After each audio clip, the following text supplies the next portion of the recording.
과학기술정책연구원의 손수정이라고 합니다. 우선 귀한 시간을 내셔서 기술사업화 20년의 전개와 앞으로의 방향에 대한 저의 소견을 나눌 수 있는 기회를 주셔서 진심으로 감사드리겠습니다.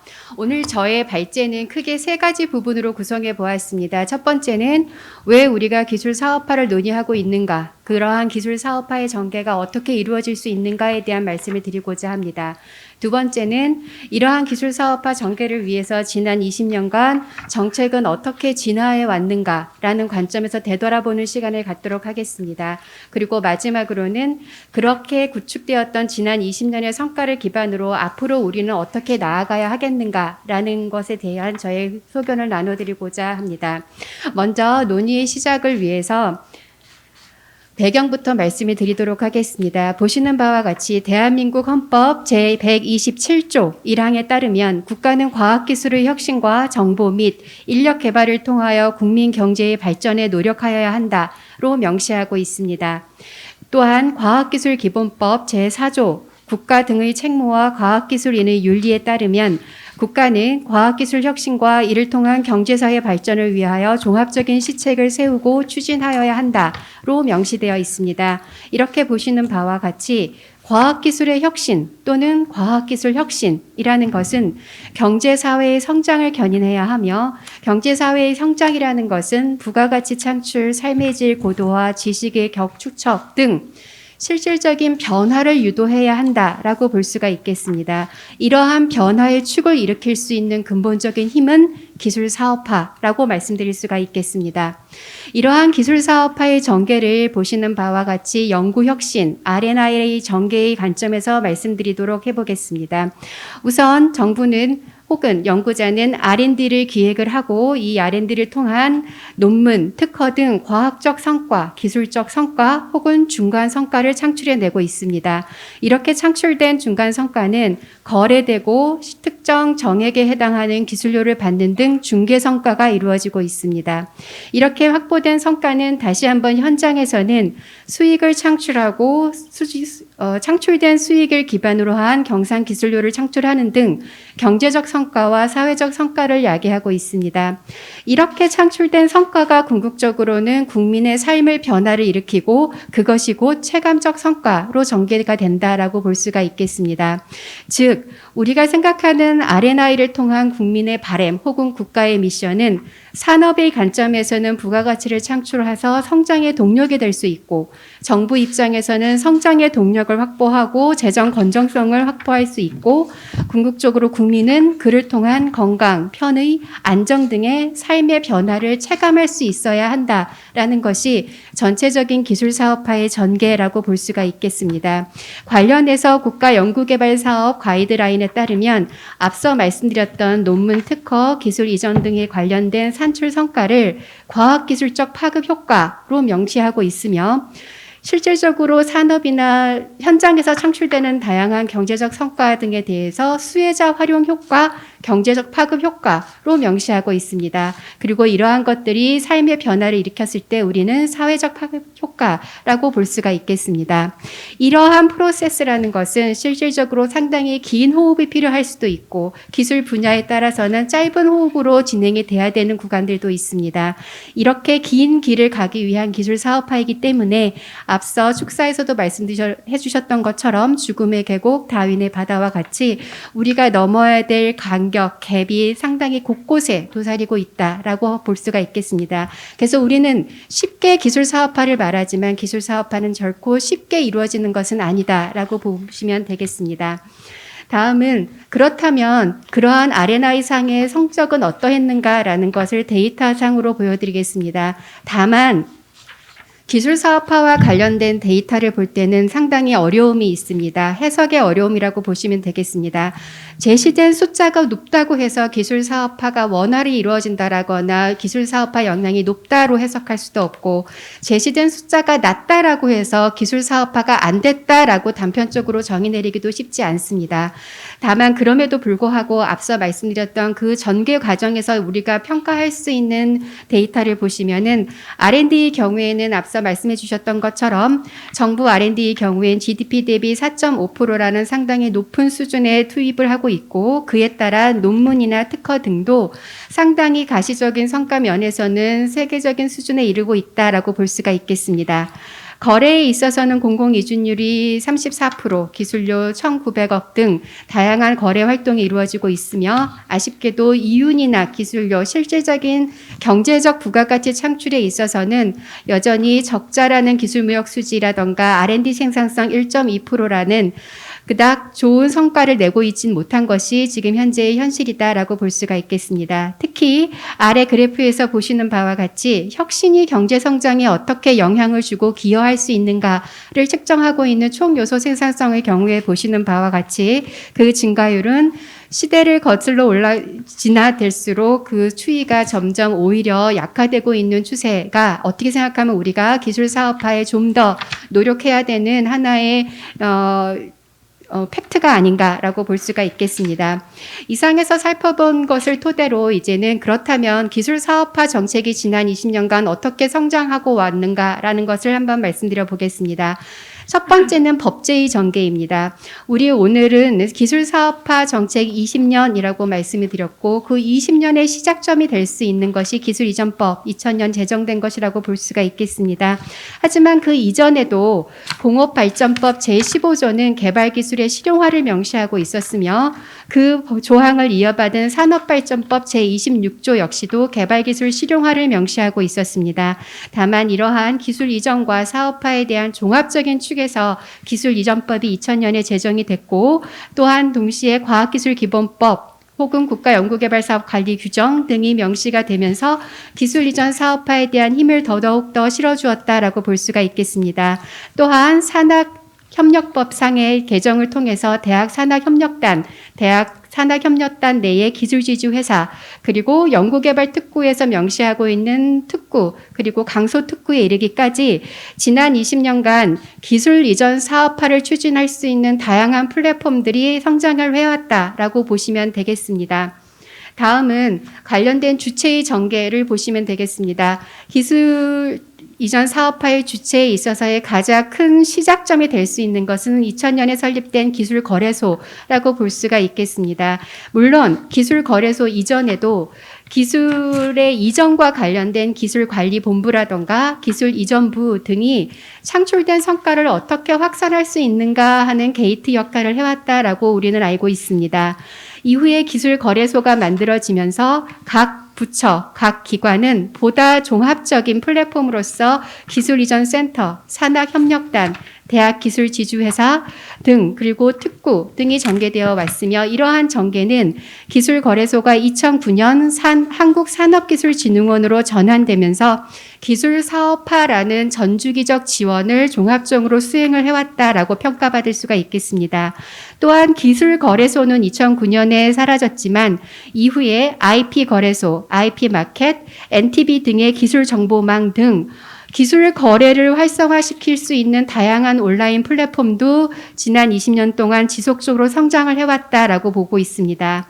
동시에 각 부처는 기술 이전 사업화 사업을 추진하기 위하여 각각 실용화 재단이라던가 기술원, 진흥원, 혁신센터 등을 꾸준히 확대해 온 것이 현실입니다.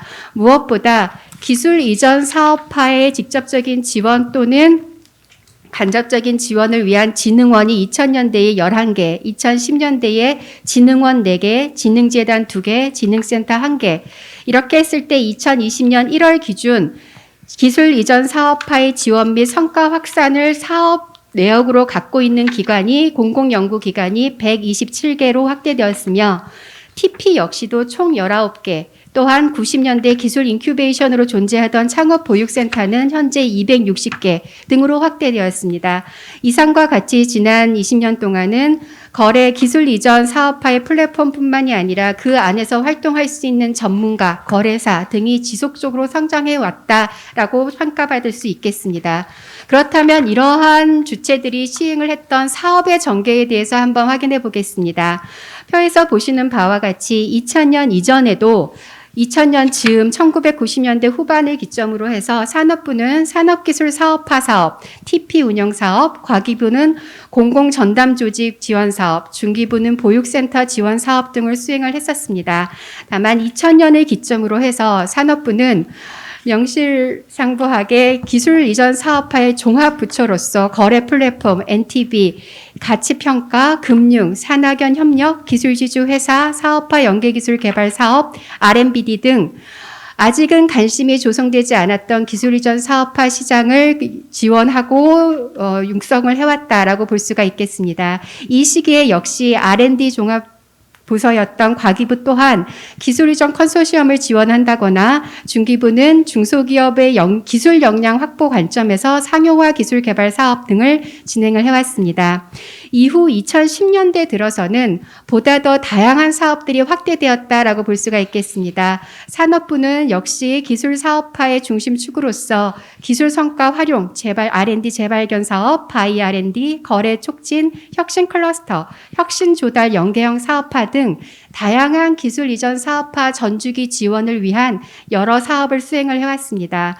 동시에 가기부 또한 공공연구 성과의 사업화, 학연 연계 사업화 선도 모델 등 연구 현장이 진지하는 기술 사업화의 니즈를 해결하기 위한 여러 가지 사업을 진행을 해왔으며 이 시기에 더 특징적인 것은 R&D를 수행하고 있는 관련 타 부처들이 기술 사업화를 관련된 기술 사업화 지원을 위한 사업을 시작하게 된 시점이다라고 2010년대를 평가할 수가 있겠습니다. 중기부의 경우에는 기술 사업화 관점보다는 벤처, 중소기업의 기술 역량 극복을 위한 지원 관점에서 창업 전주기 지원이라던가 팁스 프로그램 등을 운영을 하며 현재에 이르렀습니다. 이 시기에 민간에서는 그럼 어떻게 전개되어 왔는가를 보면 2000년대에는 민간은 거래 지원, 가치평가 비즈니스 등을 수행을 해왔다라고 볼 수가 있겠고 2010년대 들어서는 거래, 컨설팅, 펀딩 등의 사업을 수행을 해왔습니다.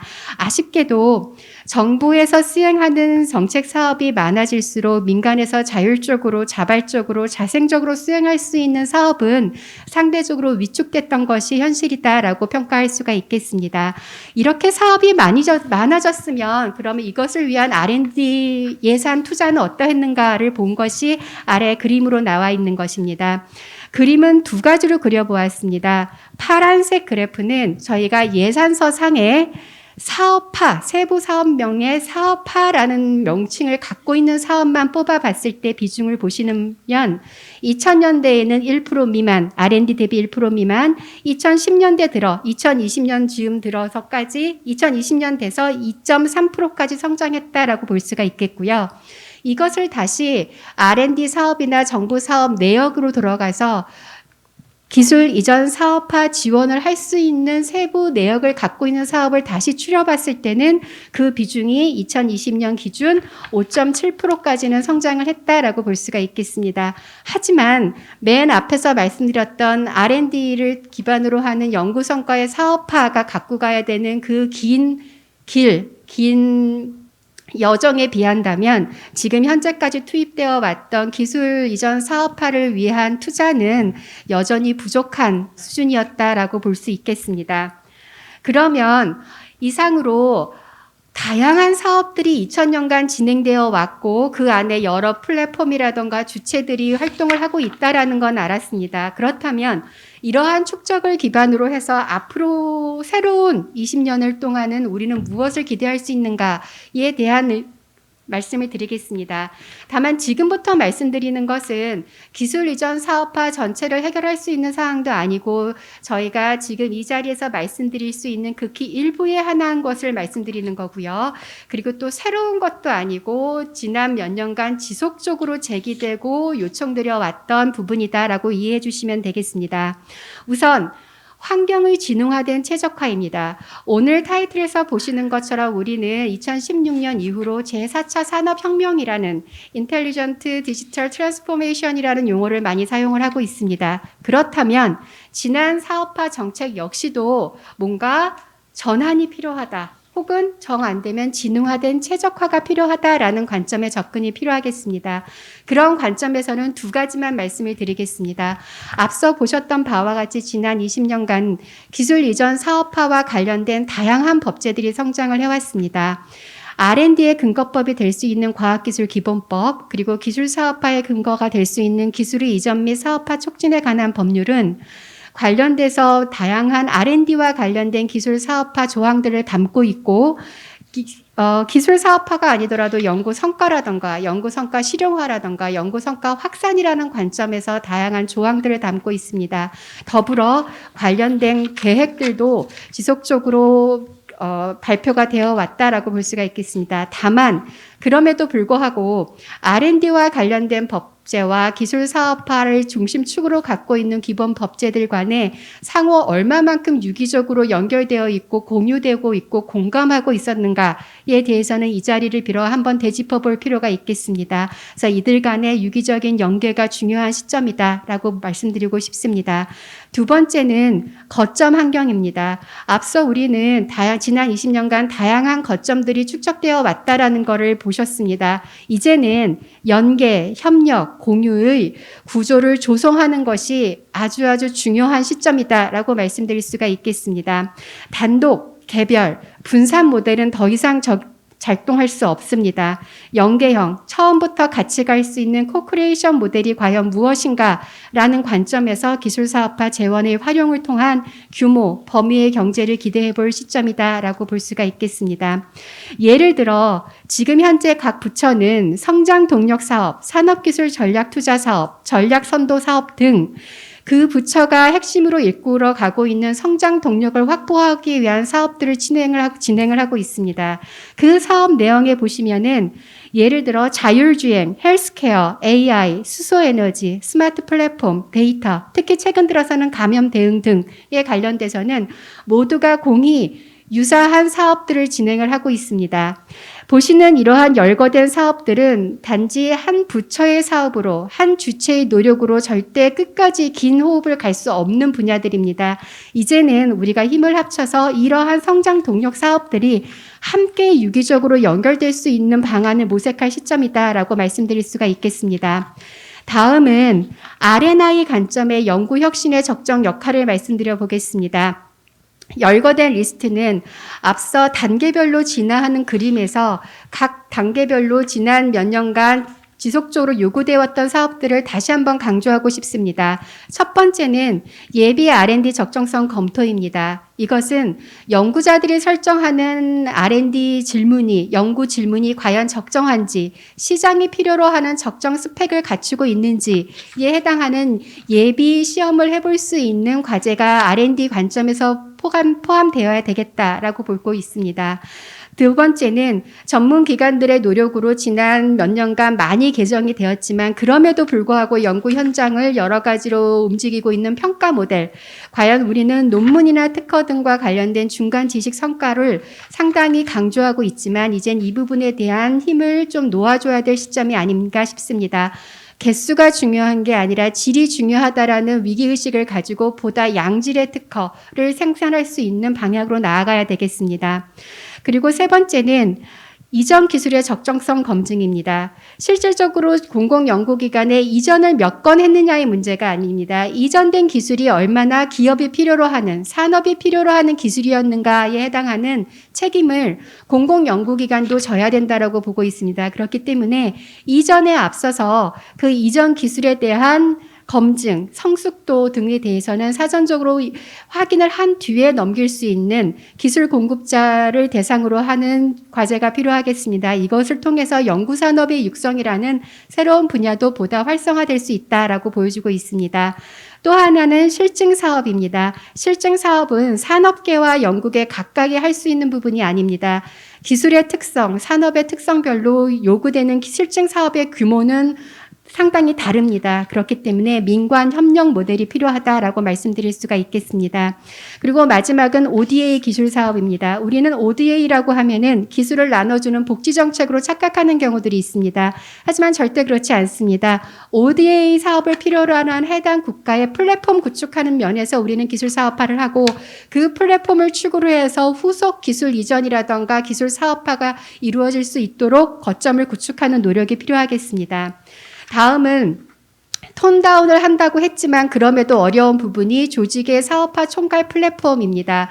먼저 말씀드릴 부분은 대학 사업화 총괄 플랫폼입니다. 산학협력단은 연구관리, R&D 과제라던가 계약 등의 관리에 전담을 하고 기술지주회사는 사업화 관리, 사업화 통합 플랫폼으로서 이전, 보육, 창업 등의 관리를 하게끔 시장 중심의 논리가 적용될 수 있도록 구조를 조정해달라는 부분입니다.